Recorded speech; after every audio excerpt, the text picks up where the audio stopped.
नमस्कार, news flash के खास कार्यक्रम न्यूज रूम में आपका स्वागत है। मैं हूं ब्रजेश व्यास और मेरे सहयोगी दुर्गेश भटनागर। हम न्यूज रूम में बात करते हैं सियासत के उन मुद्दों पर जिन पर आप सुनना चाहते हैं, वो मुद्दे जो आज दिन भर छाए रहे। अगर हम आज बात करते हैं मुद्दों की, तो आज सबसे ज्यादा राजनीतिक क्षेत्रों में जिस चीज की चर्चा है दुर्गेश, वो चर्चा है कि प्रधानमंत्री से हमारी पूर्व मुख्यमंत्री वसुंधरा राजे अगर मिलती है और वो भी कहीं उनके किसी हैंडलर पे, कहीं उनके सोशल मीडिया में उसकी चर्चा नहीं होती, तो ये कैसी मीटिंग है, ये कैसी अंदर पर्दे के पीछे कौन सी कवायद चल रही है, ये सब जानना चाहते हैं। और सबको ये पता है कि कुछ तो खिचड़ी है जो पक रही है पर्दे के पीछे, चाहे वो संगठन के स्तर पर हो, अध्यक्ष को लेकर, चाहे वो उपराष्ट्रपति के लिए हो, या फिर उसका रुख राजस्थान की सरकार में जो मंत्रिमंडल विस्तार है। इन सब सगुफों को लेकर लोग अंदाजे लगा रहे हैं। क्या कुछ है इस पूरे? बिल्कुल, देखिए, अगर पिछले कुछ दिनों की अगर हम बात करें तो वसुंधरा राजे का प्रोएक्टिव होना और लगातार जो राजस्थान की राजनीति उसमें एकदम थोड़ा सा एक्टिवनेस उनकी बढ़ गई चुनाव के बाद। बिल्कुल थोड़ा सा बैकफुट पर थी वो, लेकिन उसके बाद वो आगे बढ़ी है और उसके बाद उनके जो समर्थक हैं या उनको जो प्रो करते हैं वो लोग भी थोड़ा सा एक्टिव नजर आने लगे। अभी प्रधानमंत्री से उनकी मुलाकात होती है और मुलाकात भी दो बार होती है, और मुलाकात होने के बाद कई तरीके की थ्योरीज जो हैं वो गढ़ने लग जाते हैं राजनीतिक। अगर हम विश्लेषकों की हम बात करें तो सबसे बड़ा मामला आया जगदीप धनखड़ का इस्तीफा देना और उपराष्ट्रपति का, और उसके बाद से इनको एक्टिवली पार्ट करना और प्रधानमंत्री से उनकी मुलाकात। तो कहीं कहीं जाट राजनीति, देखिए, अगर हम वसुंधरा राजे को कहें तो जाट कम्युनिटी पर भी उनका अच्छा खासा होल्ड है। वो जाट खुद से है तो वहाँ बिल्कुल जाट, बिल्कुल से ससुराल के हिसाब से या उसके धौलपुर घराने से बिल्कुल तो वो जाट हैं। हाँ। और अगर वो ब्याही सगों की बात करें, समधी की, तो वो गुर्जर है। तो वो खुद कहती है कि मैं तो 36 कौमों की जो है वो सर्वमान्य नेता है वो। तो ऐसे में दो बार प्रधानमंत्री के साथ उनकी मुलाकात, तो दो बड़े अभी इंपॉर्टेंट इवेंट्स जो हैं वो देखने को आने वाले टाइम में मिलेंगे। एक तो उपराष्ट्रपति का, क्योंकि जल्दी ही उपराष्ट्रपति की जो है वो घोषणा की जाएगी, उनका चुनाव होने वाला है। और दूसरी बात, लगातार पिछले 6 महीने से जो कवायद चल रही है बीजेपी के राष्ट्रीय अध्यक्ष को लेकर, तो उनको भी देख रहे हैं कि अब वो किस तरह से, क्योंकि पिछले कुछ समय में आरएसएस के पास जो है वो सबसे बड़ी बात थी कि वसुंधरा से वो थोड़ी सी दूरी थी, लेकिन इन पिछले जो 6-8 महीने उसके अंदर आरएसएस से उनकी जो निकटता बढ़ी है। और उनकी क्या है दुर्गेश, मुझे लगता है कि आरएसएस भी ये चाहता है कि कोई कठपुतली टाइप का ना हो, रबड़ स्टैंप ना हो। बिल्कुल, जो भी हो वो जनाधार वाला हो, राजनीतिक पैतरेबाजी को समझता हो, बिल्कुल, और जिसको अच्छे से, जिसके नाम से चुनाव में उतरा जा सके। बिल्कुल, तो इस तरह का मुझे लगता है कि संघ भी उस तरह का चाहता है। बिल्कुल, संगठन, अब आप देखेंगे कि कांग्रेस की अगर हम बात करें और बीजेपी की हम बात करें तो कांग्रेस के अंदर जो है वो सेकंड लाइन हम नदारद देखते हैं, कोई सेकंड लाइन नहीं है। लेकिन अगर हम बीजेपी की तरफ देखें तो बीजेपी में लगातार सेकंड लाइन बनाई जाती है।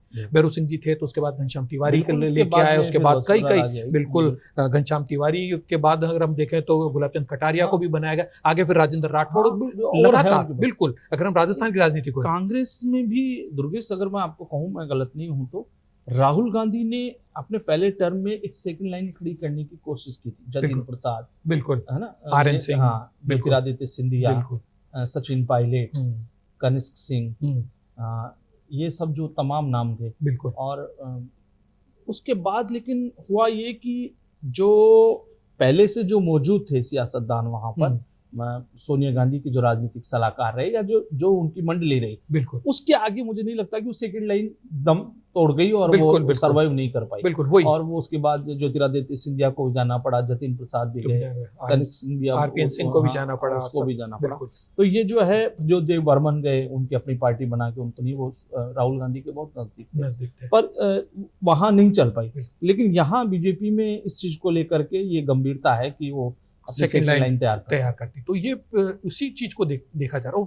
पिछले अगर हम देखें तो भजनलाल शर्मा मुख्यमंत्री बनते हैं और उसके बाद अब तक जो है वो जो मंत्रिमंडल विस्तार है जो और भी आयोगों के अध्यक्ष और वो सब कुछ बनना था, राजनीतिक नियुक्तियां जो होनी है वो सारी अभी पेंडिंग पड़ी हुई है। तो ऐसे में वसुंधरा राजे का प्रधानमंत्री से मिलना और भजनलाल जी का वहां जाना और लोगों से मिलना, का ये भी अंदाज है कि अपने समर्थकों को वो कितना इस नए मंत्रिमंडल में खपा पाती है। बिल्कुल। तो ये 3 थ्योरियां जो है वो अभी चर्चा का विषय है, ये बड़ा मामला है। तो आने वाले टाइम में कुछ न कुछ वसुंधरा राजे को बड़ा कुछ मिलने की उम्मीद है। लेकिन एक और बड़ी खबर दुर्गेश से है और मुद्दा है जिसपे आज दिन भर चर्चा रही, वो है जो पहलगाम हमले के जो गुनहगार थे, जो आतंकी थे, उनको मार गिराया गया। बिल्कुल। अब सवाल उठाया जा रहा है टाइमिंग पे। बिल्कुल। और लोकसभा चल रही, तो वहाँ जो कुछ हो रहा है वहाँ किस तरीके से कांग्रेस चाहती है कि इस टाइमिंग पे भी सवाल उठाएं,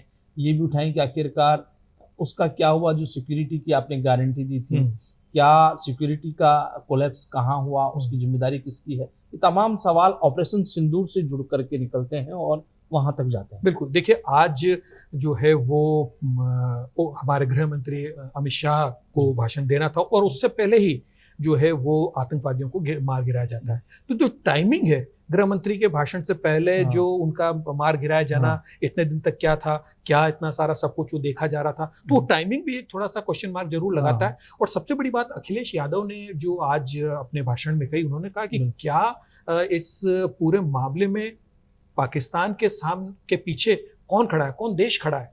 तो सीधे तौर पर उनका चाइना की तरफ भी है और वो लगातार विपक्षी जो है वो चाइना को लेकर के जो भारत का दृष्टिकोण है सरकार का, उस पर भी सवाल उठाते रहे। एक तरफ आप उनके साथ बिजनेस करते हैं जो आपका किस तरीके से घेराबंदी कर रहे हैं, चाहे वो श्रीलंका में हमने देखा, चाहे वो हमने बांग्लादेश में देखा हो, और अब पाकिस्तान को भी जो आप कह रहे हैं, वो अखिलेश यादव भी उसी लाइन पे है कि आप उनसे फ्री ट्रेड की बात करते हैं और यहाँ पाकिस्तान के पीछे ये बात मानी जा रही है कि कहीं न कहीं चाइना जो है वो खड़ा था और कहीं न कहीं उसको हम नजरअंदाज नहीं कर सकते उनकी भूमिका। बिल्कुल। एक सबसे बड़ी बात और जो रही इस पूरे ऑपरेशन सिंदूर की जो चर्चा को लेकर, मनीष तिवारी और शशि थरूर जो है वो कहना चाहिए कि जो डेलीगेशन बनाए गए और अमेरिका और वो सब जगह गए, वो सारे सब कुछ जगह गए और भारत का प्रतिनिधित्व किया, वो एक बड़ी वॉइस है। क्योंकि जिस तरीके से वो बोलते हैं और जिस तरीके का उनका कद है अंतर्राष्ट्रीय स्तर पे मंचों पर, उन्होंने जो जिस तरह की उनकी छवि है, बिल्कुल गंभीरता की, वो सुनी जाती है। तो उसको लेकर जब मीडिया उनके सामने आई तो उन्होंने मौन व्रत कर दिया।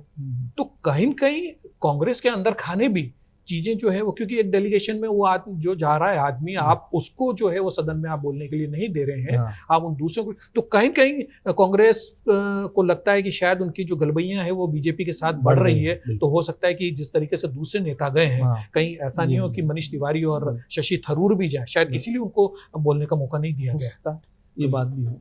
लेकिन एक बात और जो है वो ये है कि अभी हम लोग देख रहे हैं कि सरकार का क्या प्रबंधन हम कह सकते हैं कि जरा सी बरसात आती है और जरा सी बरसात के अंदर हालत खराब है शहर की, सारा ट्रैफिक ठहर जाता है। बिल्कुल। आपको नहीं लगता कहीं कहीं मिसमैनेजमेंट हमारे ये रेन वाटर जो है उसको लेकर के, उसके निकासी को लेकर के, पानी को, बिल्कुल ये हमने पहले भी इस बारे में चर्चा करी है। देखिए क्या होता है कि कोऑर्डिनेशन की कमी है, जो कोऑर्डिनेशन विभागों में होना चाहिए। अक्सर कर क्या होता है, सड़क बन जाती है, उसके बाद सीवर लाइन के लिए सड़क खोद दी जाती है। ये खुद मुख्यमंत्री ने कही, मतलब अजीब बात यह है कि मुख्यमंत्री कह रहे हैं कि ये कोऑर्डिनेशन नहीं तो कौन, खुद रेस्पॉन्सिबल, बिल्कुल कौन है जिम्मेदार, पॉलिसी कौन बना रहा है। बिल्कुल। अगर आप ये कह रहे हैं, आप हाथ खड़े कर रहे हैं इस प्रणाली के या इस प्रोसेस के या इस प्रैक्टिस के, तो फिर किसके पास जाएं? बिल्कुल। देखिए ऐसा ही नजर आते हैं। थोड़ी सी बारिश होती है और करीब 1.5-2 घंटे के अंदर करीब 4 इंच के आसपास राजधानी जयपुर की हम बात करें, पूरा ट्रैफिक ठहर जाता है, नदी नालों की तरह सड़कें हो जाती है, कॉलोनियों में और निचली बस्तियों में जो है पानी भर जाता है। ऐसी स्थिति हो जाती है कि सारा शहर ठहर जाता है। हम अगर उस चीज़ों को अगर नहीं देखेंगे, क्योंकि हम बात करते हैं हम 100 साल आगे की कि हम हमारा जो प्लानिंग है वो हम आगे तक करेंगे, लेकिन होता ये है कि वो प्लानिंग जो है धरी की धरी रह जाती, थोड़ी सी बारिश आती है और आपका शहर जाम हो जाता है। राजधानी अगर ये स्थिति हो जाए और वहाँ पर लोग परेशान हो। एक और आज बड़ी चीज जो है वो है कि डॉग बाइट्स की जो घटनाएं बढ़ रही है कुत्ते बिल्कुल, काटने बिल्कुल, की, तो बिल्कुल, उसमें न्यायालय ने, सुप्रीम कोर्ट ने भी चिंता जताई। बिल्कुल, बात यह है कि उससे पहले भी ये सारी चीज़ें आई, तो जब लोकल बॉडी उन्हें पकड़ती है और उसका जो भी है वहाँ से लेके जाती है, तो उस पर भी पशु क्रूरता को लेकर के बहुत कुछ गाइडलाइंस है पहले से। बिल्कुल, बिल्कुल। कोर्ट ने भी इस बारे में कहा है कि अगर आप जिस एरिया से आप डॉग्स को कैप्चर पकड़ करोगे आप, वहीं उसका आपको हाँ, बाद उसको में वापस उसको वहीं छोड़ना होगा, उसका इलाज करना होगा या उसका जी, बंध्याकरण करके और बिल्कुल। उसके बाद आपको वहीं छोड़ना होगा। ये कि क्यों, ताकि पशु के साथ क्रूरता ना हो। लेकिन उसका स्थिति ये हो गई है कि अब गली-गली में इतने ज़्यादा जो है वो गली के जो डॉग्स हैं वो इतने ज़्यादा हो गए हैं।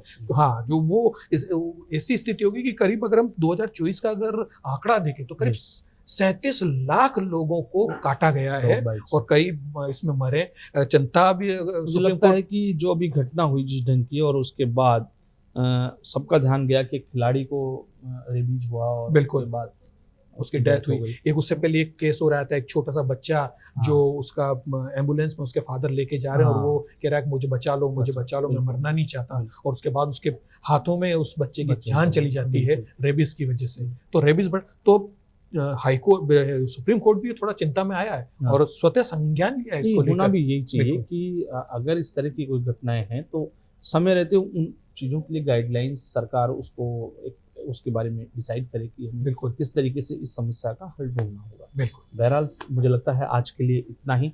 हम फिर हाजिर होंगे अगले एपिसोड में, तब तक के लिए नमस्कार।